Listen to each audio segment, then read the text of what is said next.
Salut à toi Menu Gravel, à toi qui aime poursuivre lorsque la route s'arrête. Et comme vous le voyez derrière moi, ma route s'est arrêtée aujourd'hui dans les vignes.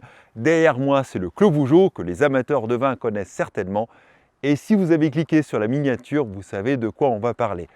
Votre vélo, vous l'aimez, votre vélo, vous y tenez. Donc quand vous le transportez, il faut savoir bien choisir son porte-vélo. Dans cette vidéo, on va donc parler des 5 clés essentielles à connaître pour choisir le porte-vélo qui vous convient afin de transporter votre plus beau vélo dans les meilleures conditions. Alors, le critère numéro 1, je pense que vous serez d'accord avec ça. D'ailleurs, dites-moi dans les commentaires si c'est le cas. C'est d'avoir un système qui est déjà juste facile à transporter, notamment avec des roulettes, parce qu'un porte-vélo, ça pèse son poids, et d'avoir quand même un système facile à transporter en fonction de votre corpulence, c'est quand même beaucoup plus pratique.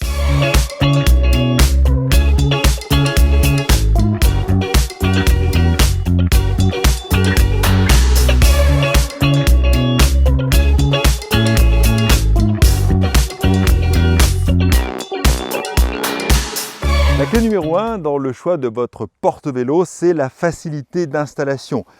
Comme vous avez vu, on avait démarré tout à l'heure à la sortie du garage. Bon, installer dans la rue, ce n'était pas très pratique, mais je rappelle que choisissez un système qui a des roulettes, c'est quand même beaucoup plus simple.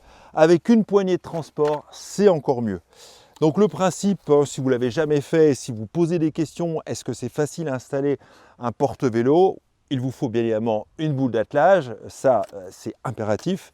Il suffit de le soulever, vous posez, et vous avez un grand levier qui permet de verrouiller. Vous voyez, le système là, il est complètement verrouillé. Vous rabattez le capot, et là on a déjà une première installation qui est faite. Ensuite, toujours dans le choix d'un porte-vélo pour aller vers la facilité d'installation, pour moi, ça doit s'installer en 20-30 secondes chrono, et c'est vraiment le cas avec ce type de porte-vélo. Les deux côtés se déploient, donc là vous avez un système, vous l'avez entendu, je le refais. Le petit clic, en fait, on a ici un système de verrouillage qui fait que le porte-vélo est fixe et qu'il va falloir tirer pour le refermer. Donc une fois que c'est verrouillé, ça aussi c'est un critère important, certain que ça ne bouge pas. Avant de rabattre le second, ce que vous pouvez faire, c'est brancher, puisque pour ceux qui ne connaissent pas et qui se posent des questions pour l'achat d'un porte-vélo, un porte-vélo, vous avez des feux à l'arrière. Donc forcément, ils doivent être alimentés électriquement par un faisceau et par votre voiture. Ce qui veut dire que vous avez ici forcément le système qui relie votre porte-vélo, que vous allez devoir connecter à la prise électrique qui est installée sous votre voiture. Bien sûr, cette installation de la boule d'attelage et puis de la prise électrique, donc effectivement il faut quand même avoir un crochet sur sa voiture. On met, on tourne, et voilà, là le système est parfaitement installé et bien évidemment parfaitement étanche. On peut donc rabattre le second. Bon, là j'ai volontairement décomposé pour vous expliquer la facilité d'installation, mais vous voyez, quand on le fait sans parler d'une caméra en même temps, c'est fait en 10, 15, 20 secondes, 30 secondes avec un système facile d'emploi, et ça c'est très important. Ensuite, on aura, en fonction du type de vélo que vous avez utilisé, ici un système de réglage de hauteur, parce que peut-être que vous avez une famille avec des enfants en bas âge qui ont des petits vélos, donc vous allez mettre plus bas, ou vous avez peut-être des vélos de petite taille, ou peut-être des vélos de grande taille, donc à vous d'ajuster la hauteur du système. Et puis ensuite, pareil, vous allez pouvoir, avec ces systèmes-là, on verra l'installation dans l'étape suivante du vélo, qui est la clé numéro 2, et bien pouvoir ajuster facilement en fonction de la hauteur de votre vélo. Donc, facilité d'installation, dites-moi d'ailleurs dans les commentaires si ça fait partie des choix. Moi, pendant longtemps, c'était un frein à ne pas installer. J'avais eu des systèmes, vous savez, avec des crochets qu'on met ici, mais je trouvais ça compliqué, il faut mettre des sangles, il faut les tendre. On n'est jamais tout à fait certain de la bonne installation, et puis surtout ça appuie sur la carrosserie avec le poids des vélos, notamment sous un vélo à assistance électrique. C'est quand même pas très rassurant. Là on est assez éloigné, et vous verrez dans l'étape suivante, c'est que lorsqu'un vélo est installé, eh bien, au moins on n'y a pas touché la carrosserie. La facilité d'installation dans le choix d'un porte-vélo, c'est pas seulement la facilité d'installation sur la boule d'attelage, c'est surtout la facilité d'installation de votre vélo sur le système. Parce que si vous installez ça en 30 secondes chrono, voire 15 secondes, mais que votre vélo, il vous faut 6 mois pour le mettre, c'est clair que ça ne va pas le faire. Alors, c'est pour ça qu'il faut un système simple. Et le fait qu'il soit en sens circonflexe, eh bien d'emblée, votre vélo va être extrêmement bien posé. Vous voyez, il suffit de rabattre le système.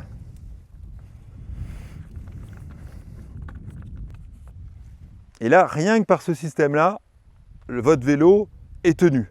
Bien sûr, petit point important, si vous avez un cadre carbone comme celui-ci, allez-y quand même mollo, ne cherchez pas à écraser votre vélo.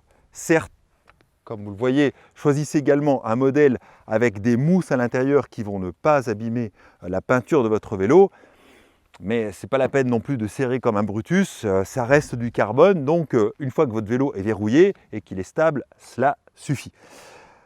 Pour en fait terminer l'installation de votre vélo, maintenant il faut sécuriser et fixer votre vélo au niveau des roues. Donc sangle à l'arrière. Alors choisissez si vous avez des belles jantes en carbone. Alors ici sur ce vélo elles sont en alu. Sur l'autre que je vais installer, elles seront en carbone. Donc des belles roues, ça coûte souvent cher, donc c'est important de les protéger. Là vous avez, choisissez un système comme ça qu'on peut régler, qu'on va pouvoir en fait ajuster tout simplement pour que ce système-là vienne s'appuyer sur votre jante et non pas le plastique directement, ce qui évitera éventuellement d'abîmer une nouvelle fois vos jantes.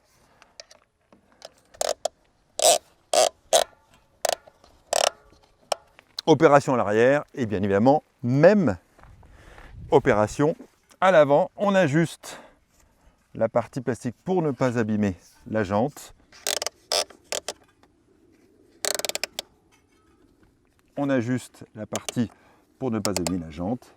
Et avec ces 3 points, votre cadre, les 2 roues, et bien tout simplement, vous avez un vélo qui est parfaitement stable et ça, c'est essentiel aussi dans le choix d'un porte-vélo. Pour le second vélo, c'est le même système. Alors je rappelle, quand on met 2 vélos sur un porte-vélo, il faut les mettre en mode inversé. Les cintres, il faut les mettre dans l'autre sens, sinon ça ne va pas le faire.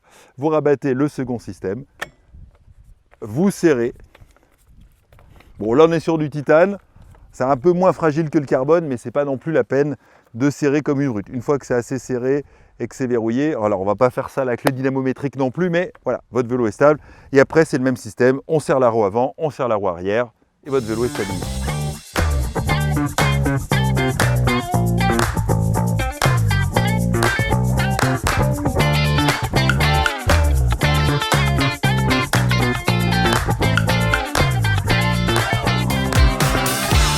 La troisième clé essentielle d'un porte-vélo, c'est bien évidemment avoir de la sécurité, ça vous l'avez compris.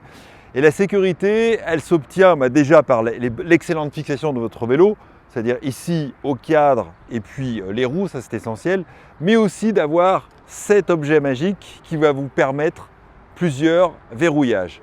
Entre autres, choisissez un porte-vélo qui propose pas seulement de verrouiller au niveau de la fixation de votre vélo, mais tout d'abord de verrouiller le porte-vélo lui-même sur votre voiture. Allez, je vous montre un peu ça. Ici, comme par exemple, hop, on a déjà un système qui permet de verrouiller. Donc là, la personne ne peut pas remonter la poignée. Ça, c'est un point essentiel. Et toujours là, pour verrouiller donc l'arche qui peut donc, je rappelle, monter et descendre en fonction de la taille du vélo.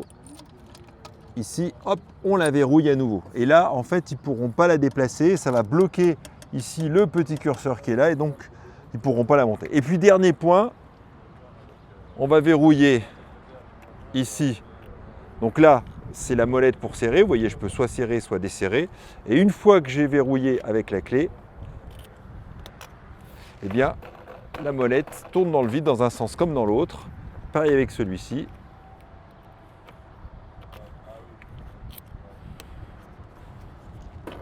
Donc là, vraiment, on a un vélo qui est bien sécurisé. Et donc là, on va pouvoir prendre un café tranquillement. Mais si vous avez besoin de sérénité et que vous avez besoin de confiance, on peut aussi, alors là, je ne vais pas la mettre, mais on peut aussi ajouter une sangle si on veut vraiment se rassurer, j'ai envie de dire, pour éviter que son vélo tombe ou si on a peur qu'un des accessoires se décroche. Mais en tout cas, on peut éventuellement, pour certains le souhaitent, rajouter une sangle. Ce n'est pas obligation. Moi d'ailleurs, je ne vais pas la mettre. Et là, Ça fait un petit moment que je roule, donc je vais aller me boire un café. Pour boire un café, il faut des sous. Alors comme disait ma grand-mère, hein, quand on n'a pas de tête, on a des jambes. Mais j'ai laissé le portefeuille dans le coffre. Mais c'est l'occasion de vous montrer aussi le point essentiel dans le choix d'un porte-vélo. C'est un porte-vélo qui vous permet d'accéder à votre coffre. Donc un modèle très simple.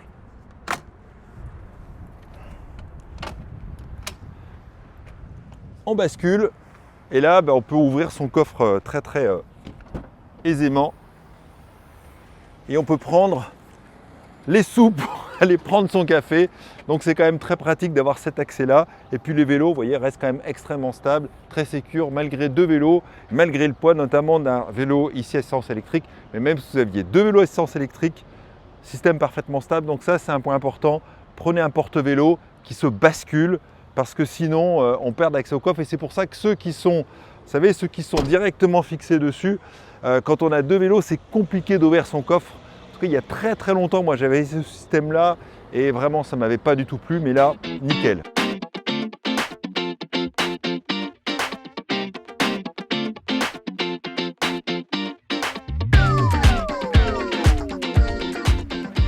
Après une installation facile du porte-vélo en lui-même, l'installation facile de vos vélos, et ce que vous ayez un vélo de route, un VTT, un gravel, voire des vélos d'enfants, voire des vélos urbains, c'est la stabilité. Stabilité de vos vélos, qu'ils ne bougent à aucun moment pendant tout le trajet, sur la route, mais aussi sur l'autoroute, et parfois comme moi, si vous êtes pratiquant de gravel, vous allez vous engager dans des chemins qui sont parfois en très mauvais état, en tout cas avec des trous, des ornières, et là, les vélos peuvent vraiment bouger, voire venir se frotter l'un contre l'autre. Donc, quand les deux vélos, comme ici, sont parfaitement maintenus, au moins on évite tous les problèmes d'abîmer vos vélos et de sécuriser, de stabiliser vos vélos. Et enfin, dernier point très important, on a beaucoup parlé de la sécurité, de la stabilité de vos vélos et de prendre soin de vos vélos, mais aussi quand on a un porte-vélo, c'est important de prendre soin de la carrosserie de sa voiture. Donc ici, par exemple avec ce système, les vélos sont suffisamment distants de la voiture pour ne pas la toucher, ne pas endommager la carrosserie. Donc ça, c'est un point quand même qui est essentiel, qui est très important. Et puis je rappelle, comme ce vélo peut, ce porte-vélo peut se basculer, dans tous les cas, vous avez accès au coffre sans abîmer votre voiture. Autre point essentiel. Et bien voilà les amis, on est au terme de cette vidéo, donc les 5 clés essentielles pour bien choisir votre porte-vélo. On résume rapidement. Premièrement, facilité d'installation, roulette, poignée ergonomique. Deuxième point, facilité d'installation de vos vélos. Troisième point, la stabilité. Quatrième point, la sécurité, un point absolument essentiel. Et puis deux autres points qu'on pourrait mettre un peu en parallèle, c'est à la fois l'accès au coffre, ça c'est quand même très pratique, et puis le fait que ça n'abîme pas votre voiture. Dites-moi dans les commentaires, vous, si ces points sont essentiels, si vous en voyez d'autres, peut-être que j'en ai oublié. Là, je compte sur vous dans la partie commentaires pour qu'on échange par rapport à ça. Et puis, dites-moi quel type de porte-vélo vous avez utilisé ou quel type de porte-vélo vous voulez utiliser peut-être dans l'avenir, ou si peut-être ce type de porte-vélo vous a donné envie. En tout cas, moi, j'ai passé le pas, si je puis dire, grâce à ce porte-vélo qui, je rappelle, est le modèle iFit 302 par Noroto. Bon les amis, ça y est, je suis en mode naïade sur ce porte-vélo, mais c'est pour vous montrer qu'il est extrêmement stable et qu'il supporte bien mes 78 kg. Là, je suis en train de prendre maintenant doucement mon pelage d'hiver. Comme d'habitude, on continue l'aventure sous les commentaires, sur Facebook, sur Instagram. Je vous souhaite une excellente semaine et je vous dis à très bientôt. Ciao, ciao.